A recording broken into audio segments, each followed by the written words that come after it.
संस्थापकाय च धर्मस्य सर्वधर्मस्वरूपिणे अवतारवरिष्ठाय रामकृष्णाय ते नमः।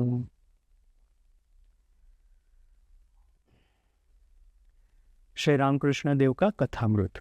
हम देख रहे थे कि किस तरह से ठाकुर ब्राह्मण समाज का जो दल है वो जहाज लेकर के वहाँ पे आया दक्षिणेश्वर में, और उन्होंने ठाकुर को विनती की कि चलिए महाशय, हम लोग गंगा नदी के ऊपर में थोड़ा सा टहल करके आते हैं। तो इस तरह से उनके साथ में ठाकुर भी गए, और गंगा नदी के ऊपर में जहाज में यात्रा करते करते जिस तरह से ठाकुर ने ब्राह्मण भक्तों को उपदेश दिया, उस उपदेश का जो चैप्टर मास्टर महाशय ने जो लिपिबद्ध किया है श्री श्री रामकृष्ण कथामृत में, वो हमारा चल रहा था। हमने देखा आखिरी जो षष्ठ परिच्छेद है, अभी ये जो डेट है 27 अक्टूबर 1882, उसमें चैप्टर का नाम है श्रीयुक्त केशव चंद्र सेनेर शहीद ठाकुर श्री रामकृष्णेर नौका विहार आनंद ओ कथोपकथन।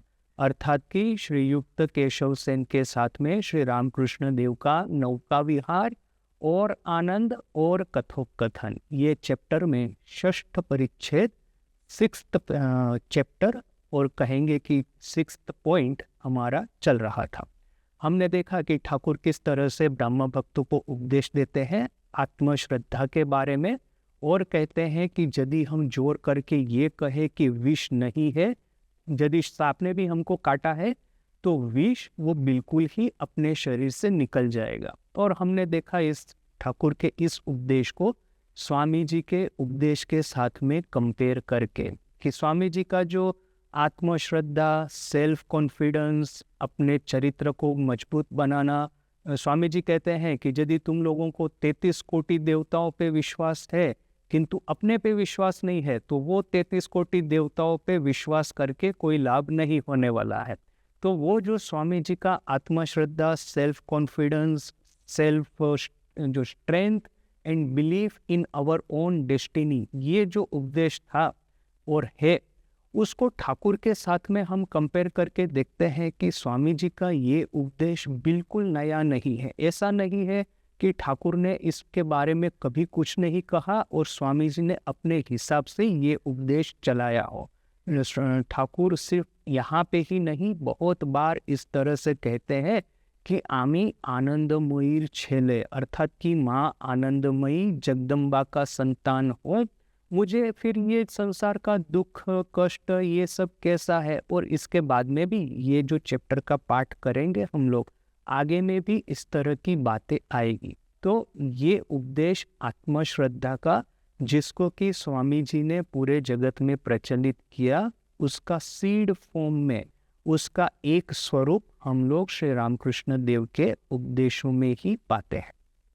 तो ये हो गई पूर्व भूमिका। मैं थोड़ा सा फिर से पाठ कर लेता हूँ अभी तक जो हुआ है, उसके बाद में हम आगे जाएंगे। श्री रामकृष्ण देव कहते हैं, मने तेई बद्धो मने तेई मुक्तो, मन से ही बद्ध है मन से ही मुक्त है। आमी मुक्त पुरुष संसारे था की बा अरण्ये था की, आमार बंधन की। मैं मुक्त पुरुष हूँ, वे चाहे संसार में रहूँ न कि चाहे वन में रहूँ, मुझे बंधन किस चीज का है।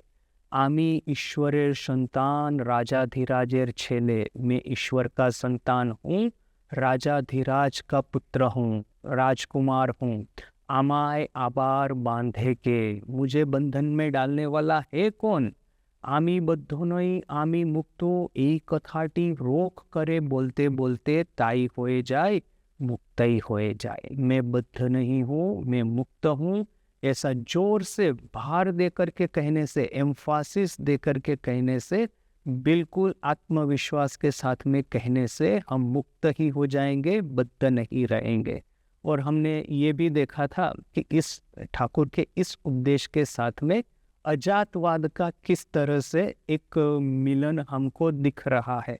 बहुत बार यहाँ पे श्री रामकृष्ण देव का जो ओवरऑल फिलोसॉफी है, इसके बारे में यहाँ तक कि मास्टर महाशय स्वयं कथामृत में इस तरह से लिखते हैं कि श्री रामकृष्ण देव का विशिष्ट अद्वैतवाद, अर्थात कि Shri Ramakrishna Dev on one hand निराकार ईश्वर या तो फिर आत्मन में भी विश्वास करते हैं, ऑन दी अदर हैंड उनको साकार ईश्वर के ऊपर में भी इनको विश्वास है। तो फिर मास्टर महाशय ने अपनी बुद्धि चला करके लिखा है कि श्री रामकृष्ण देव का विशिष्ट अद्वैतवाद। किंतु यहाँ पे देखिए, ये जो पैराग्राफ है उसको आप ठीक ठीक स्टडी करेंगे तो आपको लगेगा कि ये उन्हें द्वैत या विशिष्ट अद्वैत तो छोड़ ही दीजिए, इससे भी परे जो रेडिकल फिलोसॉफी से अद्वैत के भी परे अजातवाद जो है उसके साथ में ठाकुर की इस बात का बिल्कुल मैचिंग हो जाता है। अर्थात कि क्या है पता है ना, ठाकुर ने जैसे कहा था कि वहाँ पे उनके कमरे के पास में ही नहबत थी। अभी नहबत में वैसे तो हम तो पहचानते हैं माँ शारदा का निवास स्थान के रूप में, किंतु उसका ओरिजिनल जो प्रयोजन था वो शहनाई बजाने का।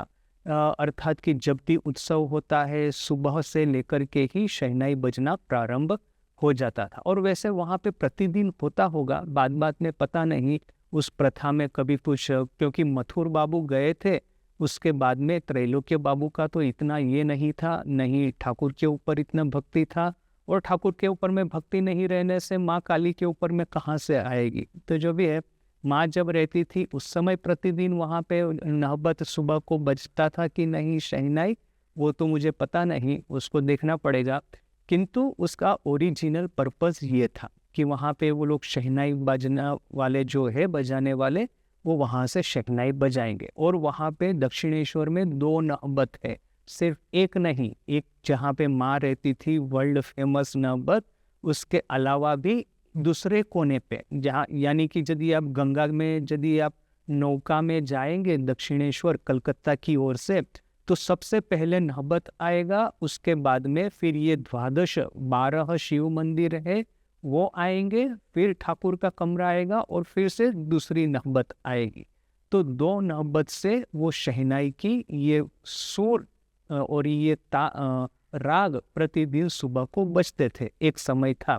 तो ठाकुर उदाहरण देकर के कहते हैं, कोई जो ये जो होते हैं शहनाई बजाने वाले, वे लोग क्या करेंगे कि अभी यदि आपने शहनाई देखी होगी तो उसके ऊपर में 7 सुरों के वो 7 ये होल होते हैं। अभी जिस होल को दबाएंगे वो उसके अनुसार वो राग निकलेंगे। अभी मुझे तो शहनाई किस तरह से बजती है पता नहीं, किंतु ये एक जनरल थियरी है कि जब आपने शहनाई बजना देखा भी होगा, वो किस तरह से अपनी उंगलियों से वो एक के बाद एक होल को बंद करते हैं, खोलते हैं, जिससे कि विभिन्न तरह के राग बजते रहे।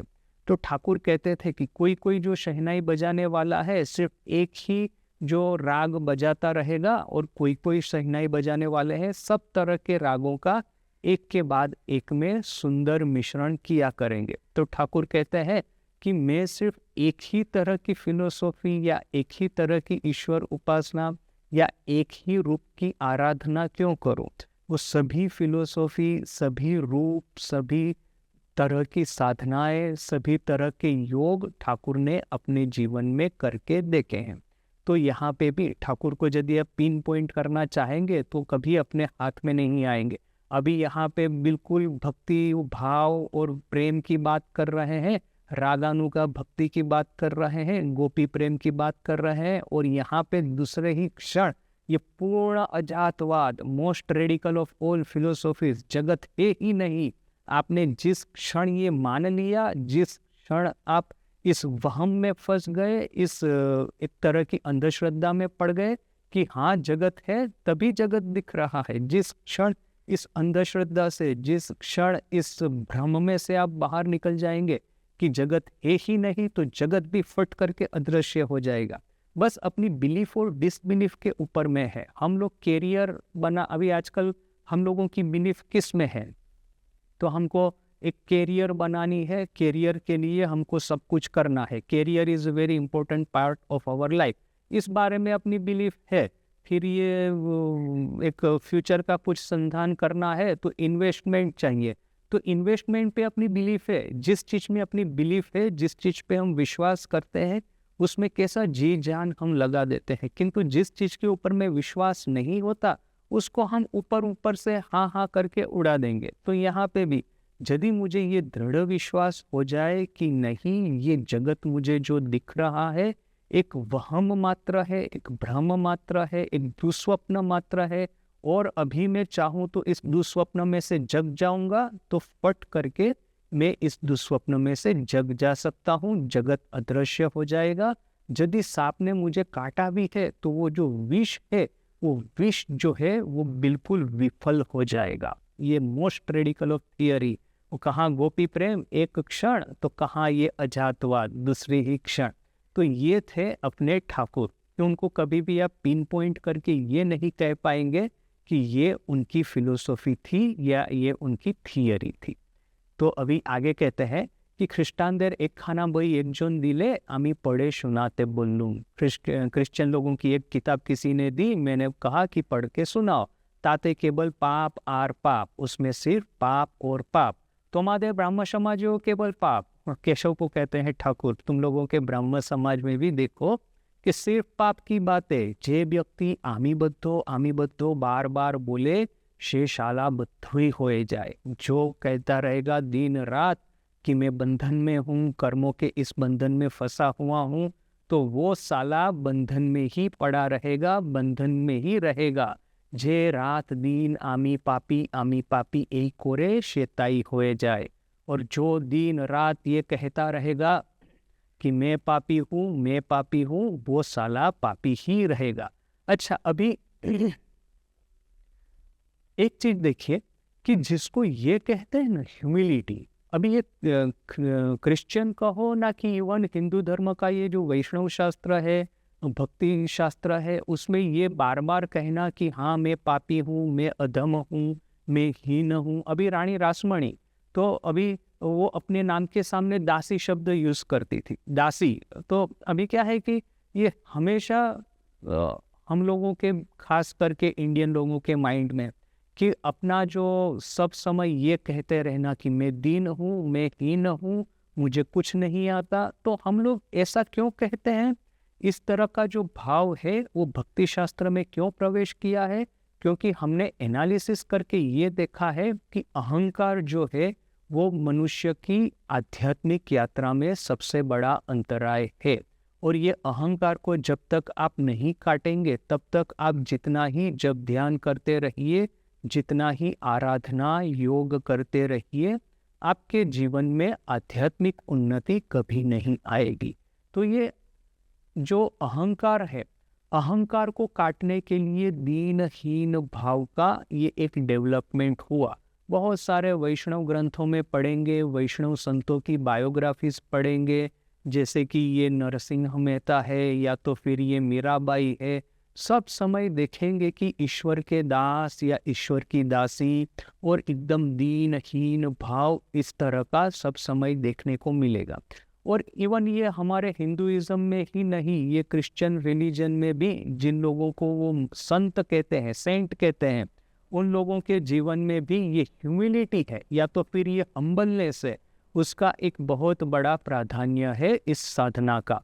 और इवन रामकृष्ण संघ के ये जिस तरह से संघ का स्ट्रक्चर है, उसमें देखिए कि ये जो डिसिप्लिन है, आपके सीनियर की बात सुननी, भले ही चाहे आपको कितना ही बुरा लगे, वो आपको सुनना ही पड़ेगा। ये जो डिसिप्लिन स्ट्रक्चर जो है, उसको डेवलप भी इसीलिए किया है कि जिससे कि हमारे अहंकार के ऊपर में सतत आघात होता रहे। सतत एक तरह के जो हथौड़ा जो होता है ना, हथौड़े से कैसे पत्थर तोड़ते हैं, तो हमारा अहंकार भी इस पत्थर की तरह है। हथौड़े से आप उसको तोड़ते ही रहिए, तोड़ते ही रहिए। तो ये एक वे, एक मेथड ऑफ साधना है कि मैं अपने को दीनहीन बना लूं।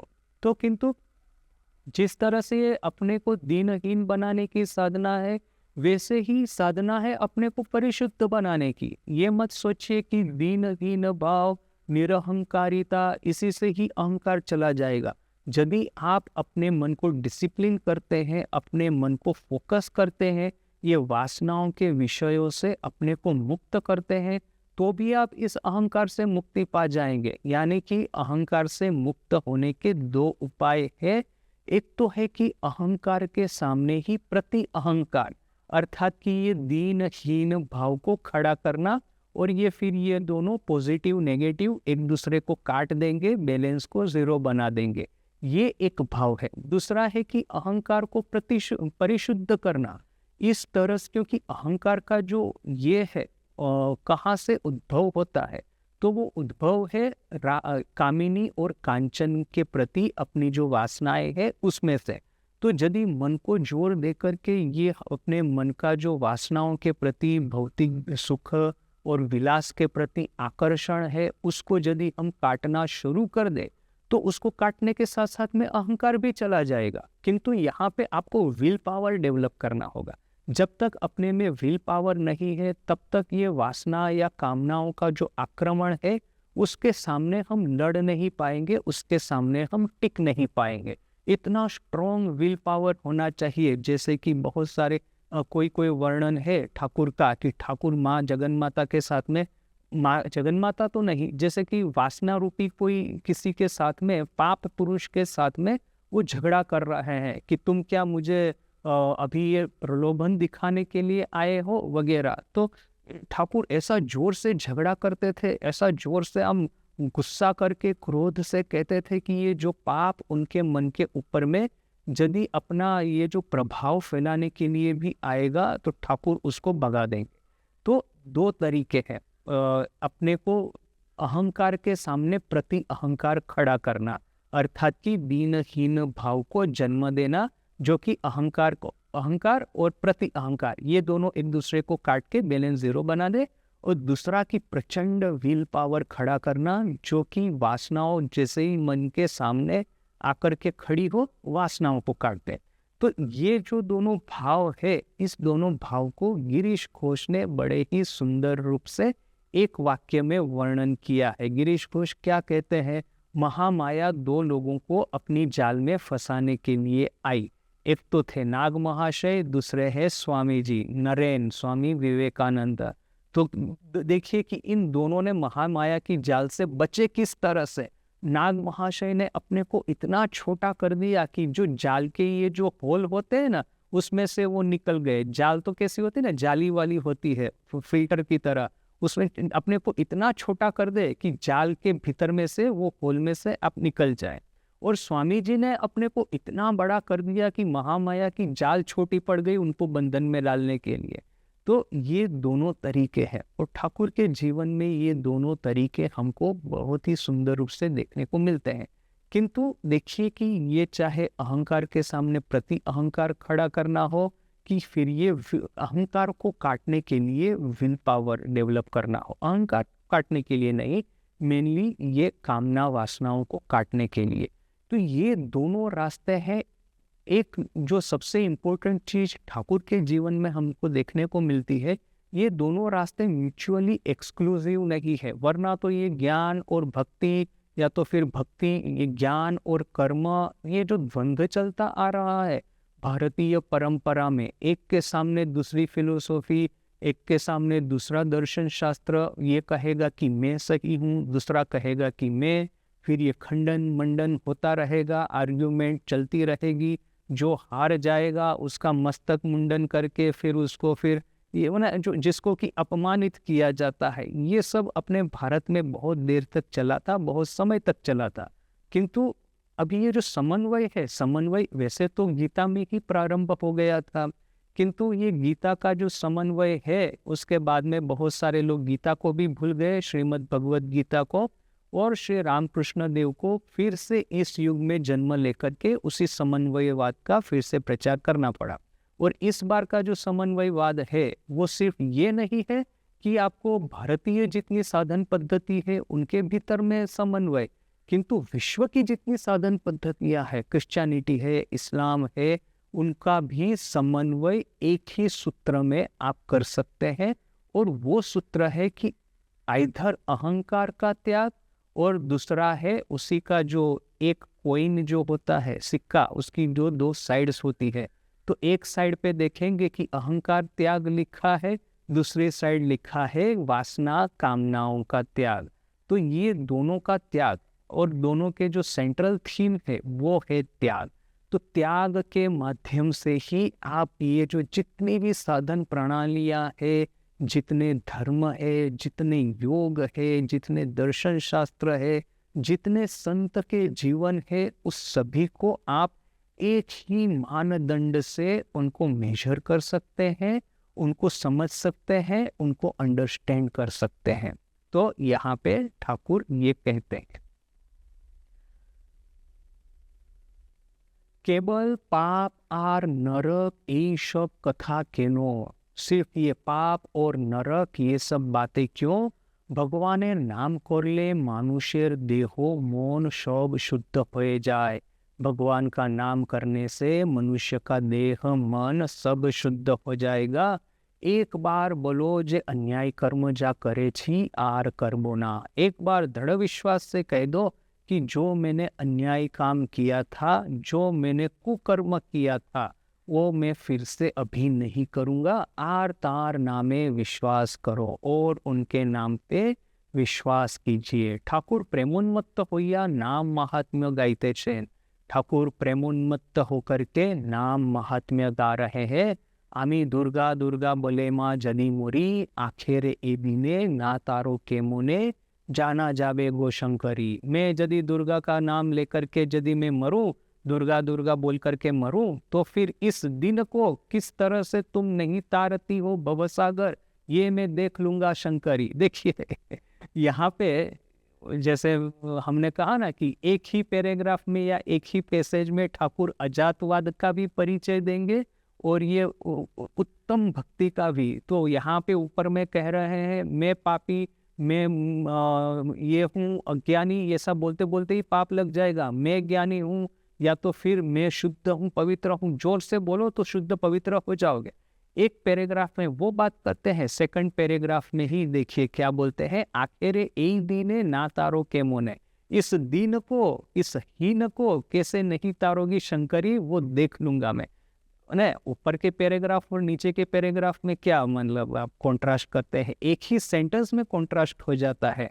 पहले तो कहते हैं कि इस दिन को कैसे नहीं तारोगी, वो मैं देख लूंगा।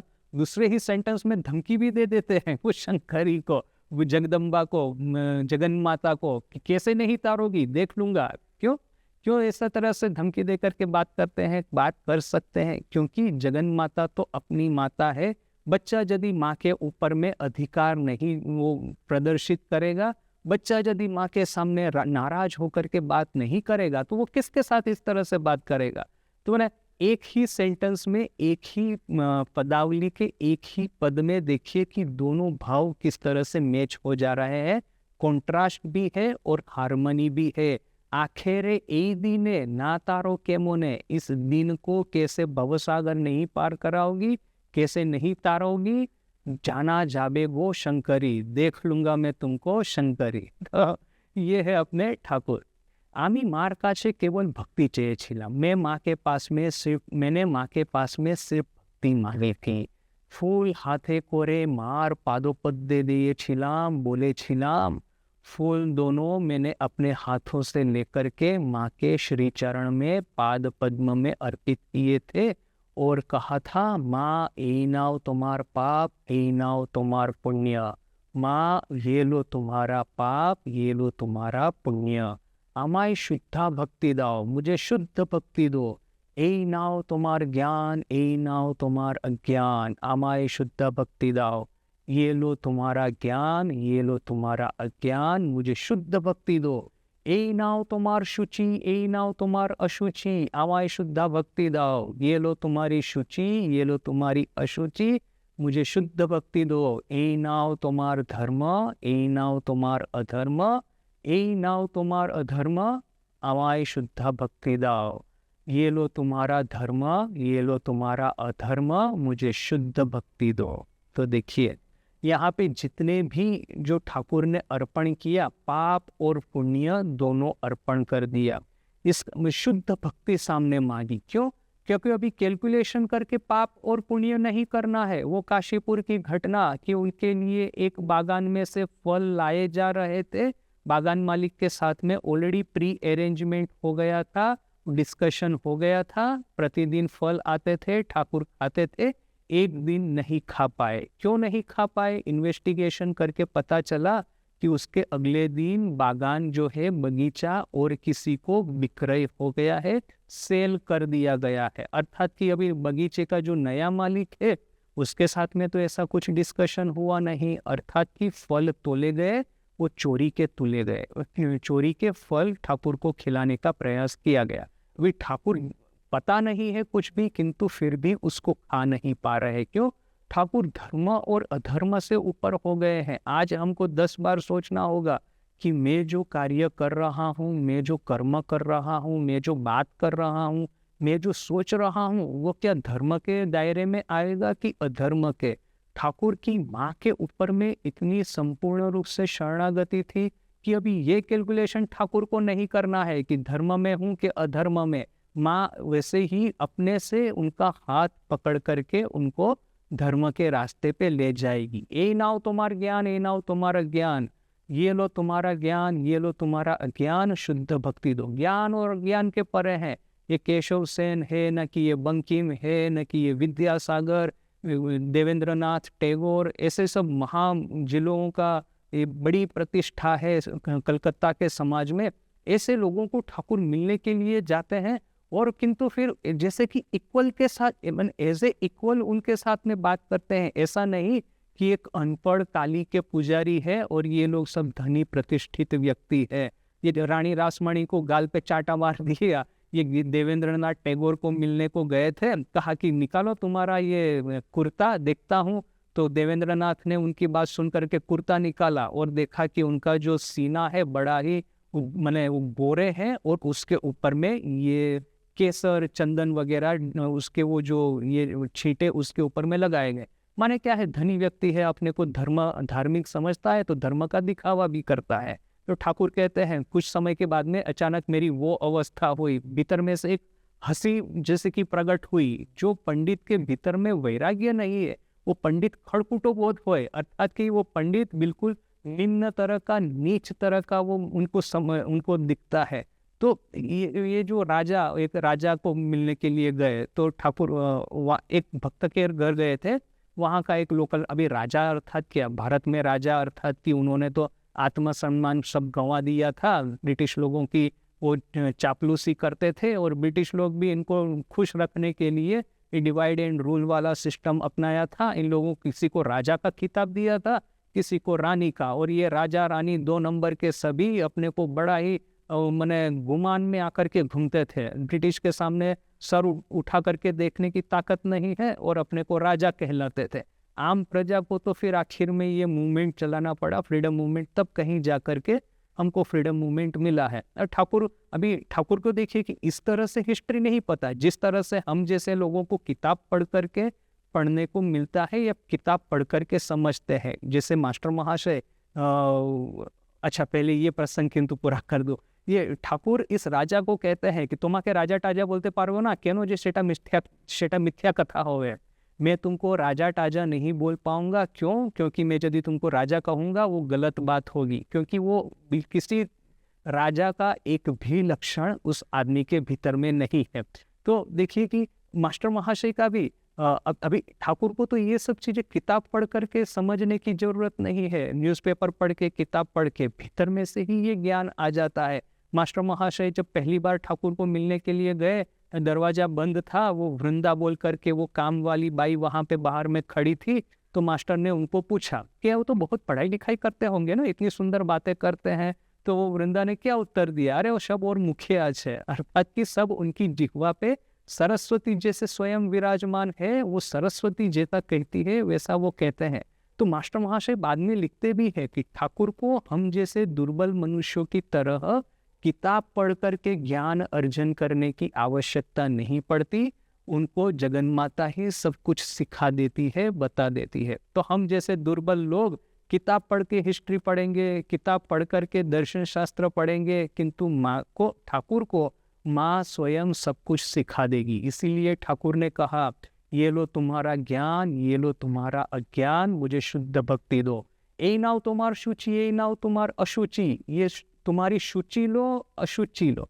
शुचि अशुचि का क्या अर्थ है? एक तरह की, एक क्या कहेंगे कि पवित्रता, शुचि अर्थात शारीरिक पवित्रता, अर्थात कि वो जो हाथ धोना, स्नान करना, ये माने इसमें फिर ये नात और जात का भी बहुत कुछ आ जाता है। अभी ब्राह्मण है तो अब्राह्मण के जो स्पर्श किया हुआ खाना वो नहीं खाएगा। और फिर माने वो सब जो एक उस समय चलता था, आचार जिसको कहते हैं, इसने स्पर्श कर लिया, इसने ये कर लिया, इसकी नज़र उसके ऊपर में आ गई, तो ये सब चीज़ों से ठाकुर मुक्त होना चाहिए। ठाकुर बड़ा ही सुंदर उदाहरण देते हैं।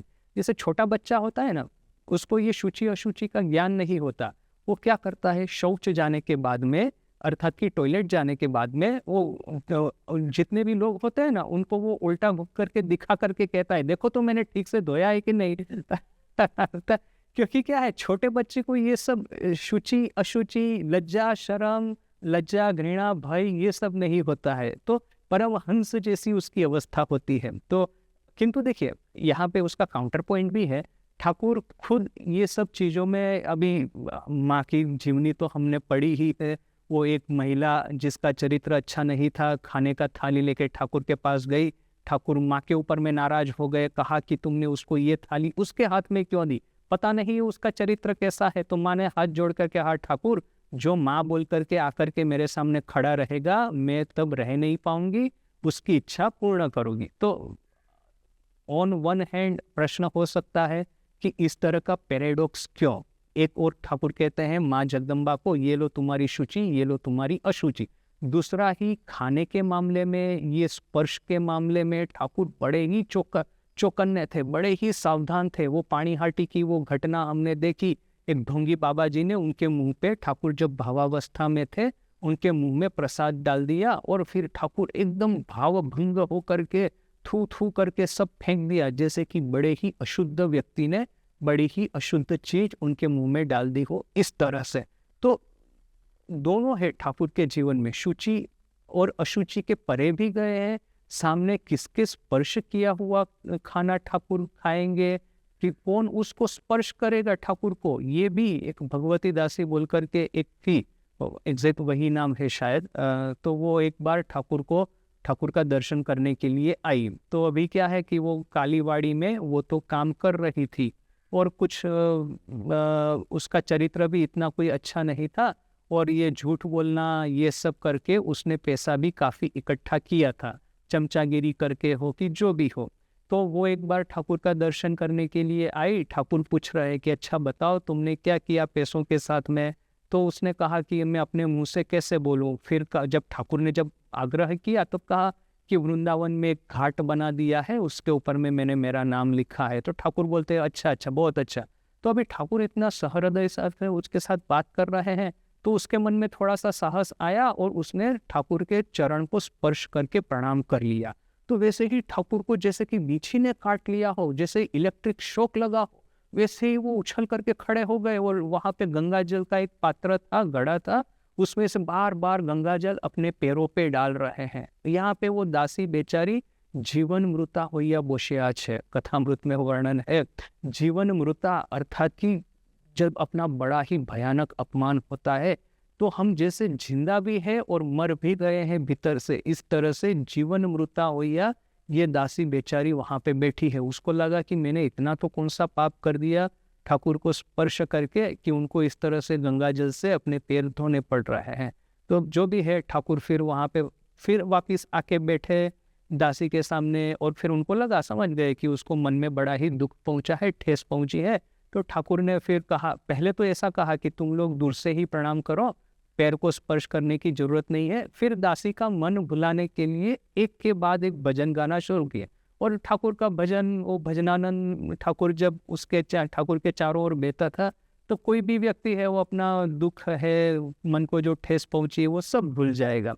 तो ये दासी भी हो सकता है, हम अनुमान कर लेते हैं कि ये सब भूल गई होगी। किंतु यहाँ पे जब ठाकुर ये कहते हैं कि ये लो तुम्हारी शुचि और ये लो तुम्हारी अशुचि, इस बात के साथ में इस बात का किस तरह से तात्पर्य होगा कि किसके हाथ का छुआ खाना खाना, कोई कौन आकर के उनको स्पर्श करके प्रणाम करता है वगैरह, तो अभी इसके बारे में मेरा जो एक एनालिसिस है वो ऐसा है कि ठाकुर को अशुद्ध व्यक्ति स्पर्श करते थे, या तो कामना करके किसी तरह की मन्नत मान करके ठाकुर को कोई चीज देते थे, और ठाकुर यदि उनको ग्रहण करते थे तो फिर उनका पाप जो है ठाकुर के अपाप विद्ध शुद्ध पवित्र देह में प्रवेश हो जाता था। अर्थात कि मैंने जैसी ऐसी कोई कामना करके ठाकुर को कुछ खाना दिया कि अच्छा मेरे घर में ये दुख है वो दूर हो जाए, इसके लिए मैं ठाकुर को ये खिला रहा हूँ। यदि ठाकुर उसको खाएंगे तो वो सही सही दुख दूर हो जाएगा, किंतु ठाकुर पे क्या असर होगा बेचारे को? आखिर उस समय तो दर्द होगा ही, कष्ट होगा ही, किंतु आखिर में समस्त जो समष्टि का पाप ग्रहण करके बेचारे को कैंसर हो गया था, तो वो अपने देह पे दूसरों के पाप जो है उनका वो जो भोग ठाकुर के देह पे जाकर के होगा। अभी ऐसा भी नहीं है कि ठाकुर ये नहीं चाहते थे कि दूसरों के पाप वो ले ले, किंतु बात ऐसी थी कि जब तक उनके अंतरंग डिसाइपल, ये जो मोनेस्टिक डिसाइपल आकर के उनके साथ में मिलित न हो और उनका जब तक चरित्र गठन न हो, तब तक तो ठाकुर को अपने स्वास्थ्य को बचा करके रखना था। एक बार जैसे कि सभी डायरेक्ट डिसाइपल का आगमन संपूर्ण हो गया, ठाकुर ने कहा था पूर्ण के बारे में कि इसके आने से ही ये जो त्यागी संतानों के आने की ये जो धारा है वो यहीं पे समाप्त हुई। तो अभी उसके बाद में वही ठाकुर ने अभी सोचा कि ठीक है चलो अभी सभी के पाप ग्रहण करके लोगों को मुक्ति दे देते हैं। तो वो जो है शुचि अशुचि वो सब सही सही में ठाकुर ने किस दिन छोड़ दिया? तो वो 1 जनवरी को कल्पतरु दिन को जो भी सामने आया सबको स्पर्श करके ठाकुर ने कहा चैतन्य हो। अरे वहां पे एक वो रसोईया था, रसोई बनाने वाला, तो राम बाबू उसको कहाँ कहाँ से खोज करके उसको ला करके ठाकुर के सामने फेंका कि जाओ उन तो तुम प्रार्थना करो उनसे, तो उसको भी ठाकुर ने स्पर्श करके चैतन्य करवा दिया। यानी कि उस दिन से ठाकुर ने सोचना बंद कर दिया कि अभी मैं किसको स्पर्श करता हूँ किसको नहीं करता हूँ। कुछ कुछ चीजें हैं कि ठाकुर के जीवन में आखिरी तक थी। अभी जैसे कि अद्वैतानंद जी महाराज ने उन्होंने एक बात कही है हमको कि वो ठाकुर का खाने का थाला लेकर के ठाकुर के सामने रखा और उनकी निश्वास जो है वो थाले पे गिर गया, तो फिर ठाकुर ने कहा इसको रहने दो, अभी मैं नहीं खाऊंगा। तो ऐसा नहीं है कि अभी ये सब बातों का क्या तात्पर्य है, किस तरह से ठाकुर किस लॉजिक पे ये सब करते थे, वो तो अभी कहना बड़ा ही मुश्किल है। किंतु हमको कल्पतरु वाली दिन की घटना को पकड़ करके रखना है कि उस दिन ठाकुर ने सबको स्पर्श करके चैतन्य हो कि आशीर्वाद दिया था। यानी कि ये लो तुम्हार अशुचि, ये लो तुम्हार शुचि, आवाई शुद्धा भक्ति दाओ। ए नाव तुम्हार धर्म, ए नाव तुम्हार अधर्म, ये लो तुम्हारा धर्म, ये लो तुम्हारा अधर्म, मुझे शुद्ध भक्ति दो। ठाकुर को कभी भी ये सोच करके ऐसा प्लान करके कि मैं क्या कर रहा हूँ, किस वो धर्म है या अधर्म है, वो सोचने की जरूरत नहीं पड़ती थी। दो चीजें, एक तो जगन माता खुद उनका दोहरी संचार करती थी, वो ठाकुर क्या करेंगे क्या कहेंगे वगैरह। दूसरा कि ठाकुर को चरित्र पहचानने की बड़ी ही अद्भुत कैपेसिटी ठाकुर में थी।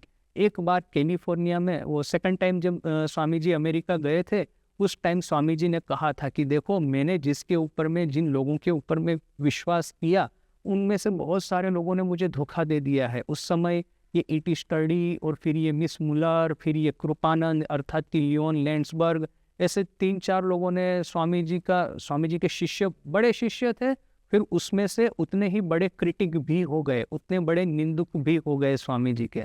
तो स्वामी जी इस उपलक्ष्य में कह रहे हैं कि बहुत सारे लोगों पे मैंने विश्वास किया किंतु इन्होंने मुझे धोखा दिया। किंतु वो बूढ़ा ठाकुर, मैंने ठाकुर जिनका चरित्र के बारे में जो आकलन करेंगे वो 100% सही होगा। अर्थात कि अब जिसके चरित्र के बारे में जब बात आती है तो ठाकुर ने उन लोगों के बारे में जो कहा है वो मैं आंख बंद करके स्वीकार कर लेता हूँ। और इसीलिए शुरू में जब रामकृष्ण मिशन एसोसिएशन की स्थापना हुई और उनके जो गवर्निंग बॉडी या ट्रस्टी, उनमें से मिसिस ओली बुल भी एक थी, किंतु जब ये फाइनलाइज हुआ था लिस्ट, उसमें सिर्फ ठाकुर के त्यागी संतान ही उसमें थे, स्वामी जी के गुरु भाई ही थे।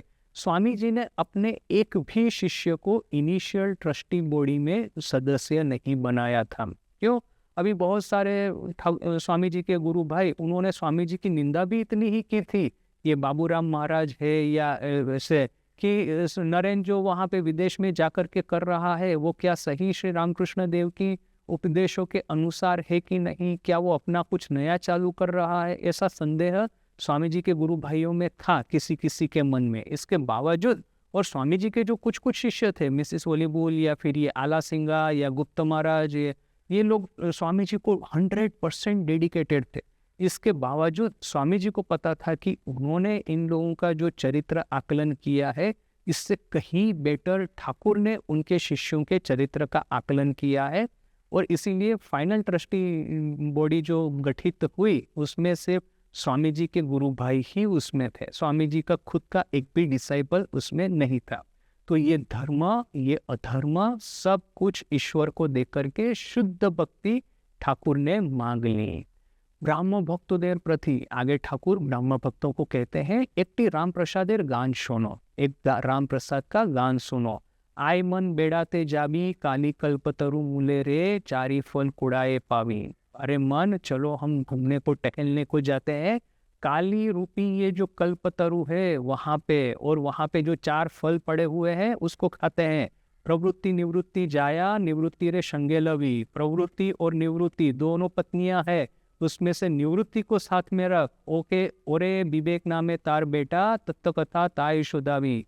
तुम्हारा विवेक नाम का जो पुत्र है उसको तत्व कथा सुनावी। अरे देखिए, यहाँ पे ठाकुर खुद कहते हैं विवेक नाम का उनका पुत्र यानी कि स्वामी जी का विवेकानंद नाम, जैसे कि ठाकुर ने पहले से ही ठीक करके रखा है। वो कोई कहते थे ना कि किसने स्वामी जी को ये विवेकानंद नाम दिया, वो खेचड़ी के राजा ने दिया, न कि स्वामी जी ने अपने से सिलेक्ट किया था।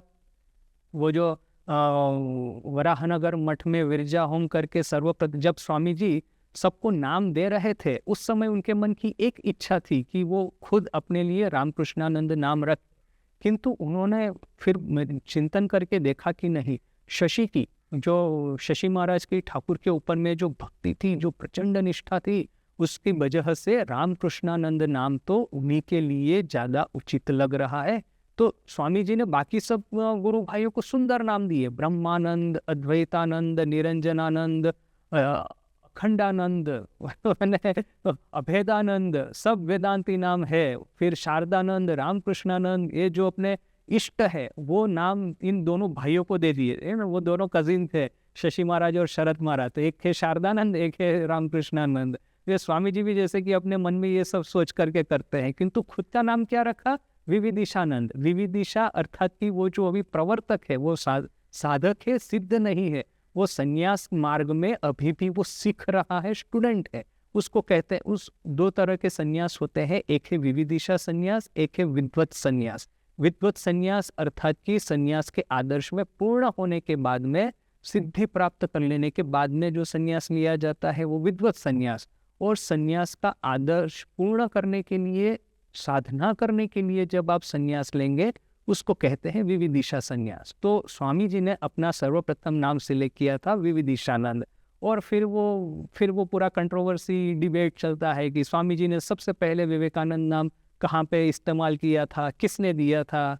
तो फिर कहा जाता है कि खेतड़ी के जो राजा थे अजित सिंह, उन्होंने कहा स्वामी जी को कि स्वामी जी, आपके लिए विविदिशानंद नाम उचित नहीं लग रहा है, आप तो कोई अभी साधक नहीं, आप सिद्ध हो चुके हैं, आप नया नाम लीजिए, विवेकानंद नाम लीजिए। तो भी प्रश्न होगा कि एक राजा का दिया हुआ नाम स्वामी जी लेंगे कि नहीं, या तो फिर स्वामी जी ने अपने से विवेकानंद नाम दिया था, वी डू नॉट नो। किंतु यहाँ पे देखिए, ठाकुर ने खुद ने इस पूरे कंट्रोवर्सी का ये उत्तर दे दिया है। विवेक नामे तार बेटा, तत्व कथा ताई सुदावी। विवेक नाम का जिसका पुत्र है उसको फिर तत्व कथा सुनानी है। तो यहाँ पे ठाकुर ने ही जैसे कि एक तरह से इंगित कर दिया था कि उनका जो पुत्र, मानस पुत्र, वो असली पुत्र तो नहीं, मानस पुत्र, उनका नाम विवेक होगा, या तो फिर विवेक उनका बहुत बड़ा गुण होगा। अभी ये कहानी, ये गीत जो है बड़ा लंबा चलता है, उसको हम स्किप कर देते हैं और सीधा यहाँ पे अभी ठाकुर आगे क्या कहते हैं वहाँ तक चले जाते हैं। संसारे ईश्वर लाभ होबे ना केनो, संसार में ईश्वर लाभ होगा क्यों नहीं। जनकेर होएछिलो, राजा जनक का हुआ था। ये संसार धोकार टाटी, प्रसाद बोले छिलो। ये संसार जो है यहाँ पे धोखा का खेला है, यहाँ पे सब समय बिट्रेयल, सब समय दगाबाजी चलती रहती है। किंतु तार पादोपद्य भक्ति लाभ कर ले, परंतु श्री राम माँ शारदा या तो फिर ये जगन माता के पाद पद्म में भक्ति लाभ करके ए संसारे मजार कुटी आमी खाई दाई मजा लूटी, यही संसार हो जाएगी मजे की कुटिया, आनंद का बाजार, और मैं खाऊंगा पीऊंगा और मजा लूटूंगा। जनक राजा महातेजा तार छिलो किशेर त्रुटि। जनक राजा थे महातेज, महातेजी, महाप्रचंड शौर्यवान, उनको किस बात की त्रुटि थी? शेजे एदिक ओदिक दुदिक रेखे हे छिलो दुधेर बाटी। उन्होंने यहाँ पे भी रखा था, वहां पे भी रखा था, अर्थात कि राज्य भी करते थे, राजा भी थे, साथ में उच्च कक्षा के साधक भी थे, सिद्धि भी प्राप्त की थी। आर खे छिलो दुधेर बाटी, दोनों और अपना बना करके रख के उन्होंने दूध की बाटी पी थी। तो ठाकुर ने जब ये कहा, सभी का हास्य, शकोलेर हर्ष। अच्छा, तो आज यहीं तक, अभी कल फिर से मिलते हैं। अच्छा, ओम शांति शांति शांति, हरि ओम तत्सत्, श्री राम कृष्णार्पणमस्तु। ये जो आप प्रसंग कह रहे हैं ना, अमेरिका में एक दिन क्या हुआ, किसी के घर में, डिवोटी के घर ही स्वामी जी रुके हुए थे। तो अभी वहाँ पे फुल साइज मिरर था। अभी जनरली इंडियन मिरर तो छोटे छोटे होते हैं, अभी वो अमेरिका में वो फुल साइज मिरर, तो आप पहली बार अपने को देख रहे हैं। तो स्वामी जी बार बार मिरर के सामने देख रहे हैं। तो वो जो लेडी होस्टेस थी, तो उसने सोचा कि now the shoe is going to drop, अर्थात कि अभी वो उनके भीतर की वो एक होती है ना, वो मैंने सेल्फ ग्लोरिफिकेशन, कि मैं कितना सुंदर दिखता हूँ, तो ये अभी अभी वो निकलेगा स्वामी जी के भीतर में से कि हाँ मैं इतना सुंदर दिखता हूँ। तो वो सोच रही है कि स्वामी जी अभी ऐसा कुछ बोलेंगे, मैं कितना हैंडसम हूँ वगैरह कुछ। तो कुछ समय के बाद में स्वामी जी क्या कहते पता है, it is very strange, I can not remember how I look like. मैं कैसा दिखता हूँ मुझे याद नहीं आ रहा, याद ही नहीं रहता। मैं जितनी बार आईने में देखता हूँ लगता है मैं पहली बार अपने को देख रहा हूँ। So she writes that Swamiji was so unaware of his own appearance, so unmindful of his own appearance. ये ना हो तुम्हार भक्ति, ये ना हो तुम्हार शुचि अशुचि, जैसे सब कुछ जैसे कि दे दिया। मास्टर महाशय स्वयं, जो मास्टर महाशय को अगले दिन कहते हैं, मास्टर महाशय को पूछते हैं तुम्हारा शादी हो गया? तो मास्टर महाशय कहते हाँ शादी हो गया। तो ठाकुर अरे तुम्हारा शादी हो गया। अब दूसरे दिन है, बच्चों के साथ में गप लगा रहा है, हंसी मजाक कर रहे हैं। तो मास्टर महाशय लिखते हैं क्या यही महापुरुष है जिन्होंने मुझे कल फटकार लगाई थी कि तुम्हारी शादी हो गई, तुम्हारे बच्चे हो गए, और आज छोटे बच्चों के साथ में बच्चों की तरह खिलवाड़ कर रहा है। दूसरा एक एक्सप्लेनेशन है, जैसे अभी स्वामी जी कह रहे हैं 1500 साल मिशन चलेगा, मैंने अर्थात ये नहीं कि 1500 साल तक हमारा सेवा कार्य चलेगा। 1500 साल तक जितने साधक आएंगे, एक एक भाव को लेकर के साधना करेंगे, वो 1500 साल लगेगा ठाकुर के जितने भाव है सभी की साधना संपूर्ण करने में। हमको उन्हें लाखों लाखों साधक लाखों लाखों भाव से साधना करेंगे 1500 साल, तब कहीं जाकर के ठाकुर का भाव की समझती होगी। इसका एक इजी रास्ता है रोल मॉडल। देखिए जिस सोसाइटी में जिस तरह के रोल मॉडल होते हैं ना, अभी अमेरिका में ये जैसे ये एआई एंटरप्रेन्योर्स है, ये वो सैम ऑल्टमैन है ना, इलोन मस्क है, everyone wants to be like them. India में जैसे सचिन तेंदुलकर है, विराट कोहली है, we want to be like them. So we keep role model in front of us, फिर वो रोल मॉडल को देख के अपना लाइफ ये बनाते हैं। फिर पेरेंट्स भी यदि कहे अरे क्रिकेट क्यों खेलते हो, क्रिकेट में क्या है, तो उनके साथ में झगड़ लेगा, क्रिकेट खेलना नहीं छोड़ेगा। वो भीतर में एक है कि विराट कोहली जैसा बनेगा। सो मूवी स्टार है, एंटरप्रेन्योर्स है, साइंटिस्ट है, पॉलिटिशियंस है। So we keep a role model before us and we जो देखते हैं कि ये देखिए सचिन तेंदुलकर भी है, ये सैम ऑल्टमैन भी है, what do I want to be like. We never say कि मेरे बगल में एक आदमी रह रहा है, रिक्शा चला रहा है, उसके जैसा मुझे होना है। ऐसे करोड़ों लोग हैं, किंतु वी ऑलवेज कीप वन और two those who are the top player as a role model ahead of us. So India should, जिसको कहते हैं ना कि ये रोल मॉडल को, श्री रामकृष्ण, माँ Sarada, Swami Vivekananda, we will have to promote them as role models, viable role models. ऐसा नहीं लगना है, जो स्वामी जी कहते हैं ना कि ऐसा उद्देश्य कभी नहीं होना चाहिए जो कि कभी भी वो अटेन न हो। ठाकुर का मानव भाव हम क्यों एम्फेसाइज करते हैं? ठाकुर अवतार है, ईश्वर है, बोलने से ही बात खत्म हो गई, फिर कौन साधना करेगा? तो साधना करने से ठाकुर जैसा तो कुछ मिलने वाला नहीं है। ठाकुर तो अवतार थे, उनकी कंपेयर में कैसे आ सकते हैं? I can be someone like Virat Kohli, but not possible to become someone like Vivekananda और माँ शारदा और श्री रामकृष्ण। सो हमको उनको एक मानव भाव दे करके इस वायबल रोल मॉडल के रूप में हमको प्रोजेक्ट करना होगा। Then people will want to modify their life according to them. वो एक अटेनेबल आइडियल होना चाहिए। Ideal should be two, माने it should be glorious enough to inspire me and attainable enough for me to work hard. That both aspect has to be there. किंतु वो inspire नहीं करेगा। It will never inspire us to become someone like them. हम लोग यहाँ पे आ गए हैं तो मैं भूतेश आनंद जी को बड़ा ही रिस्पेक्ट करता हूँ। मैं घर में था, भूतेश आनंद जी का ना ही नाम सुना था, ना ही मैं सपने में सोचूंगा कि I want to be someone like Bhutesh Anand. मैं आया हूँ ये सोच करके स्वामी जी जैसा होऊंगा, और यदि ये एस्पिरेशन बड़ी है तो रामकृष्ण जैसा होऊंगा। That aspirational factor we will have to take into account, and that is why we will have to make them human rather than gods. यहाँ पर आने के बाद में हम इंटरमीडिएट टारगेट्स रख सकते हैं। चलो राटू महाराज जैसे होते हैं, अखंड आनंद जी जैसे होते हैं, किस तरह का रिलीफ वर्क किया, let me do relief work. Bhutesh Anand ji जैसे होते हैं, कैसा बैलेंस लाइफ था। राजकोट की बहुत सारी उनकी घटनाएं हैं, शांति से बैठा करते थे वहाँ पे, कर्म भी इतना किया, साधन भजन भी इतना किया। ओशो एक बार वहाँ पे आया था तो ओशो स्टेज पे वो अपने उपनिषदों के बारे में कुछ उलट पुलट बक रहा था। तो अभी एग्जैक्ट डिटेल तो मुझे नहीं पता है, किंतु भूतेश आनंद जी को भी बुलाया गया था उसी सभा में। तो उन्होंने वो ओशो को ऐसा काटा, एक के बाद एक पॉइंट लेकर के ओशो को बेचारे को भागना पड़ा वहाँ से। I have a great respect for Bhutesh Anand ji, किंतु जिस दिन मैंने घर छोड़ा था या तो फिर ये प्रोसेस जब शुरू हुआ था, I want something higher, Bhutesh Anand ji could never have become my ideal. Centre चलाने के लिए आपको बेशरम होना पड़ता है। ये भास्करेश्वरानंद जी थे नागपुर के प्रथम साधु। तो क्या करते थे, अभी अकेले हैं किंतु दिखाना है कि is a well establish institution, right. तो साइकिल लेके घूमते थे, अनाउंस करते करते गली गली, कल इस समय को भास्करेश्वरानंद जी का प्रवचन होगा। उन्हें दिखना चाहिए ना भाई, कि उन्हें प्रचार करने वाला एक है, बोलने वाला दूसरा है। जो बोलेगा वही कहेगा जाकर के मेरा होगा प्रवचन, तो लोग सोचेंगे कि अरे ये साइकिल लेके घूम रहा है आज, तो क्या प्रवचन देगा। सूत्रे मणि गणा इव, जब भगवान कृष्ण जो गीता में कहते हैं ना, जो जितने भी मणि है, मुक्ता है, वो सब एक ही सूत्र में बंधे हुए हैं। तो वो कहते हैं मतलब ईश्वर रूपी सूत्र में, यहाँ पे है कि त्याग रूपी जो सूत्र है, जितनी भी फिलोसॉफी है उसी में बुनी हुई है।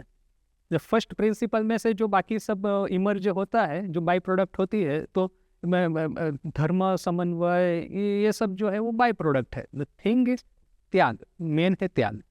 बट इस तरह से तो यहाँ पे आया है, एटलीस्ट इस तरह से तो आया है।